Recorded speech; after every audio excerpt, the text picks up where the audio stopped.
आला रे आला, पाऊस आला. मस्त फ्रेश होऊन बघते तर बाहेर पूर्ण हिरवगार झालेलं. हा मनाला एकदम भारी वाटलं. पण काय हा आनंद काय जास्त वेळ टिकलाच नाही. आला आणि लगेच गेला. जसे आपल्या आयुष्यात काही लोक येतात आणि निघून जातात, तसाच हा दर्शन देऊन लगेच गेला. आज बसल्या बसल्या मनात एक विचार आला, खरंच आयुष्य आपल्या प्लॅनिंगप्रमाणे चालतं? बाकीच्यांचं तर नाही माहिती, पण माझं तर बिलकुल नाही चालत.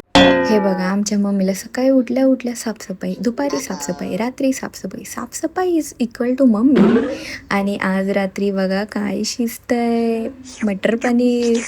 लुकवर नका जाऊ, पनीर एकदम पांचट होतं. म्हणजे पनीर होतं की नाही ते माहितीच नाही आम्हाला. रब्बरसारखं लागलं. म्हणजे काय होतं ते, आम्ही खाल्लंच नाही. पनीर सोडून सगळं खाल्लं. मग म्हटलं रात्री हिला वॉकिंगला नेता, नाही तर म्हणायची मला रब्बर खाऊ घातलं. मग वॉकिंगला घेऊन गेली तिला आणि मस्तपैकी आईस्क्रीम चारली. आजसाठी एवढंच. Thanks for watching. बाय.